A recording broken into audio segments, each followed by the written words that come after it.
70 سال سے کشمیر کا مسئلہ لٹکا ہوا ہے۔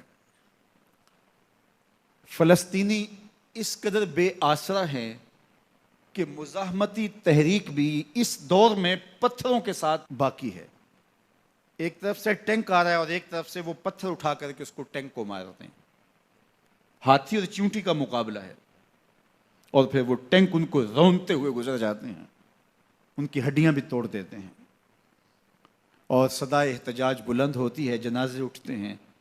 دوسرے دن پھر وہی مشق ہوتی ہے، تیسرے دن پھر وہی مشق ہوتی ہے، اور یہی کچھ کشمیر میں 70 سال سے ہو رہا۔ 1 لاکھ لوگ شہید ہو گئے، 30,000 خواتین بیوہ ہوئیں، ہزاروں بچے یتیمی کا درد سہ رہے ہیں، اور اب جو کئی دنوں سے وہاں کرفیو نافذ ہے، نہ جانے کیا قیامتیں وہاں توڑی جا رہی ہیں۔ اس ماحول کے اندر ہم کہاں کھڑے ہیں؟ امت کہاں کھڑی ہے؟ عرب کہاں کھڑے ہیں؟ عجم کہاں کھڑا ہے؟ ہم تو یہ خبریں پڑھ رہے ہیں کہ ایک طرف کشمیر میں بچوں کو ذبح کیا جا رہا ہے، عورتوں کی عصمتیں لوٹی جا رہی ہیں، نوجوانوں کو زندانوں میں ڈالا جا رہا ہے، اور بوڑھے سسک سسک کے مر رہے ہیں، خوراک کی کمی ہے، ہسپتالوں کے دروازے بند ہیں، دوائیں دستیاب نہیں ہیں، اور ان حالات کے اندر عرب ان سے تجارتی معاہدے کر رہے ہیں، ان کو ایوارڈ سے نواز رہے ہیں۔ تمہیں تو حکم دیا تھا ان مجبوروں کو نکالو ان ظالم بستیوں سے، ان کی مدد کو پہنچو، تمہیں سارا مال لگا کے خود کنگال بھی ہو جانا پڑے تو تم اس سے گریز نہ کرو، لیکن تم نے کیا کیا ان کے لیے؟ اور پھر پاکستان کی بات آئے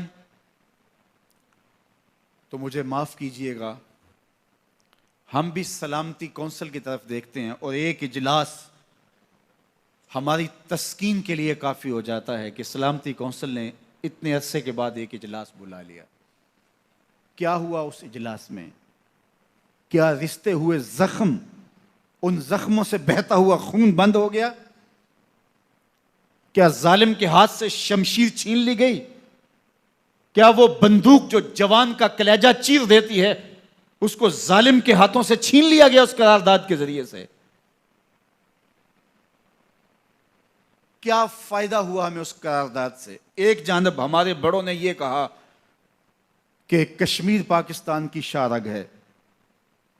کیا ہمارے بزرگوں نے یہ شاعری کی تھی، یا جذباتی جملہ تھا، یا منطقی دلیل کے ساتھ انہوں نے کہا تھا کہ کشمیر پاکستان کی شارگ ہے؟ آپ کا پاؤں کٹ جائے تو آپ زندہ رہ سکتے ہیں، آپ کا ہاتھ کٹ جائے تو آپ زندہ رہ سکتے ہیں، پوری ٹانگ بھی کاٹ دی جائے تو آپ زندہ رہ سکتے ہیں، لیکن آپ کی شارگ کاٹ دی جائے تو آپ زندہ نہیں رہ سکتے۔ اگر کشمیر ہماری شارگ حیات ہے تو پھر اگر وہ کاٹ دی جاتی ہے تو کیا ہم زندگی برقرار رکھ سکتے ہیں؟ اگر پھر بھی ہماری زندگی برقرار رہ سکتی ہے تو پھر ہماری وہ شارگ کیسے ہوئی؟ ہمارے بڑوں نے، ہمارے بزرگوں نے جو اس کو شارگ حیات کہا تھا کہ سارے منابع پانیوں کے اور مصادر پانیوں کے وہاں سے پھوٹتے ہیں۔ پاکستان ایک زرعی ملک ہے، اور پاکستان کی زراعت کا انحصار کشمیر سے آنے والے پانی پر ہے، اور اگر وہ شارگ کاٹ دی جائے تو ہم ایک خشک صحرا کی صورت بن جائیں گے۔ انہوں نے منطق کے ساتھ، دلیل کے ساتھ بات کی تھی، اور کسی کی شارگ پہ ہاتھ ڈال دیا جائے اور وہ تڑپے نہ، تو پھر یہی سمجھنا ہوگا کہ جسم پہلے ہی مردہ ہو چکا تھا، اب شارگ کو پکڑا ہے تو جسم تڑپ نہیں رہا، ورنہ اگر شارگ کو پکڑا جائے تو جسم کو تڑپنا چاہیے، جسم کو بے چین اور بے قرار ہو جانا چاہیے۔ آج اگر ہم سلامتی کونسل کی ایک قرارداد پر یا ان کے اجلاس پر مطمئن ہیں تو ہم احمقوں کی جنت میں رہ رہے ہیں۔ ہمیں نہیں سمجھ کہ ہم کہاں کھڑے ہیں۔ کبھی بھیک سے آزادیاں نہیں ملا کرتی، آج ہم نے ایک جملہ پکڑا ہوا ہے، جنگ کسی مسئلے کا حل نہیں ہے۔ آج بڑے بڑے دانشور مختلف چینلز کے اوپر بیٹھ کر کے یہ فلسفہ جھاڑتے دکھائی دیتے، جنگ کسی مسئلے کا حل نہیں ہے۔ میں مانتا ہوں جنگ مسئلے کا حل نہیں ہے، لیکن وہ مسئلہ آپ کا کسی اپنے سے ہو، جو دلیل سمجھتا ہو، جو منطق سمجھتا ہو، جو معقولیت سے بات کرنے کا عادی ہو اس سے تو آپ دلیل سے بات کریں گے، لیکن پھنکارتے ہوئے اژدہے اور آگ برساتے ہوئے درندے اور چیر پھاڑ کرنے والے درندے آپ کی کسی منطق اور کسی دلیل کو نہیں سمجھیں گے۔ اس کا فیصلہ آپ کی تیغ برہ ہی کرے گی، آپ کی تلوار ہی کرے گی۔ جب تک اس کے جبڑے نہیں چیر دیں گے اس کو بات کی سمجھ نہیں آئے گی۔ جنگ مسئلے کا حل نہیں ہے، یہ تمہارا فلسفہ ہوگا۔ قرآن کہتا ہے وَمَا لَكُمْ لَا تُقَاتِلُونَ فِي سَبِيلِ اللَّهِ، تمہیں کیا ہو گیا، تم اللہ کی راہ میں جہاد کیوں نہیں کرتے ہو؟ تمہیں کیا ہو گیا، اللہ کی راہ میں جنگ کیوں نہیں کرتے ہو؟ جب تمہارے اوپر وہ ظلم اور جبر کیا جا رہا ہے، تمہاری شارغ حیات پکڑی ہوئی ہے، تو تم اب بھی منطق اور دلیل سے اس ظالم کے خونی اور آہنی پنجوں سے اپنی شارغ کو چھڑانا چاہتے ہو۔ وہ ظالم کبھی بھی نہیں چھوڑے گا، اس کے ہاتھ کاٹنے پڑیں گے۔ یہ بھیک نہیں، آزادی ہے، ملتی ہے بھلا مانگے سے کہیں، تاثیر دکھا تقریر نہ کر۔ ایک ہی بات ہے، یا زور سے آ کشمیر چھڑا یا آرزوئے کشمیر نہ کر۔ ہم ایک گھسا پٹا جملہ جب سے ہوش سنبھالی یہ سن رہے ہیں، ہم کشمیر کے ساتھ کھڑے ہیں، ہم کشمیر کے ساتھ کھڑے ہیں۔ تو کیا فائدہ ہوا تمہارا کھڑے ہونے کا؟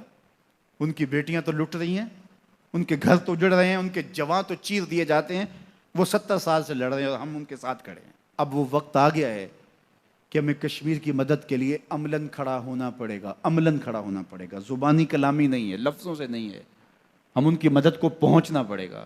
اور میں کہتا ہوں اگر بر وقت ہم کشمیر کی مدد کرتے ہیں، اگر کشمیر کی آزادی کا سویرا طلوع ہو جاتا ہے، پوری دنیا کے اوپر جو مزاحمتی تحریکیں چل رہی ہیں ظلم کے خلاف، جبر کے خلاف، اور مسلمان حق کے خود ارادیت کے لیے جو لڑ رہے ہیں، وہ سارے شیر ہو جائیں گے کہ ہماری پشت پہ کوئی موجود ہے، اور امہ کا تصور ابھرے گا انشاءاللہ۔ اور جو ہے وہ وقت جو ہے وہ امت دیکھنے کے لیے بیتاب ہے، اور اس سے انشاءاللہ فائدہ ہوگا فلسطین کو بھی، پوری دنیا کے مظلوم، مجبور، پسے ہوئے مسلمان، برما کے مجبور اور پسے ہوئے مسلمان، وہ سر اٹھانے لگیں گے کہ ہماری پشت پہ کوئی موجود ہے انشاءاللہ۔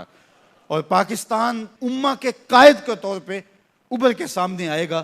باقی کشمیر کی جہاں تک آزادی کا مسئلہ ہے، آج نہیں تو کل کشمیر نے آزاد ہو کے رہنا انشاءاللہ۔ ان کی قربانیاں کبھی بھی رائے گاہ نہیں جائیں گی، ان کا بہتا ہوا خون کبھی بھی ضائع نہیں جائے گا۔ ان کے لٹے ہوئے سہاگ دہائی دے رہے ہیں اور وہ کبھی بھی ضائع نہیں جائیں گے۔ معصوم بچے بھی کرپانوں کی نوکوں پہ چڑھائے گئے اور ظلم اور جبر کا شکار کیے گئے، کیا یہ اتنا خون ضائع چلا جائے گا؟ کبھی ایسا نہیں ہوگا۔ وہ وادی جنت نگاہ جس کی مٹی بھی تقدس معاب ہے، کیا ہندوؤں کے ناپاک قدموں سے پامال ہوگی؟ کبھی نہیں ہوگا۔ آج نہیں تو کل کشمیر کی سرزمین میں پاکستان کا پرچم لہرائے گا انشاءاللہ۔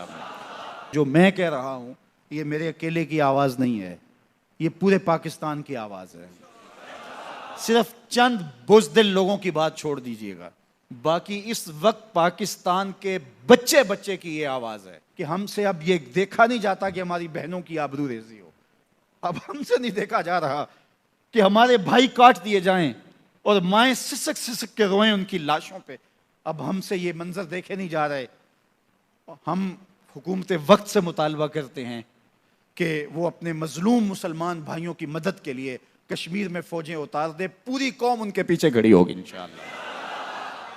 انشاءاللہ وہ وقت آنے والا ہے، خزاں جانے والی، آ ملیں گے سینہ چاکانے، چمن سے سینہ چاک، بزم گل کی ہم نفس باد صبا ہو جائے گی، شبنم افشانی پیدا کرے گی میری سوز و ساز، اس چمن کی ہر کلی درداش نہ ہو جائے گی، آسماں سحر کے نور سے ہوگا آئینہ پوش، اور ظلمت رات کی سیماب پا ہو جائے گی، شب گریزاں ہوگی آخر جلوہ خورشید سے، یہ چمن معمور ہوگا نغمہ توحید سے۔ خزاں جائے گی بہار آئے گی کلیوں میں، نعرہ اللہ اکبر گونجے گا کشمیر کی گلیوں میں، نعرہ تکبیر، نعرہ رسالت، نعرہ رسالت۔ کشمیر بنے گا، کشمیر بنے گا، پاکستان، پاکستان، پاک فوج، پاک فوج کی محمد سے وفا تو نے تو ہم تیرے ہیں، یہ جہاں چیز ہے کیا لوح و قلم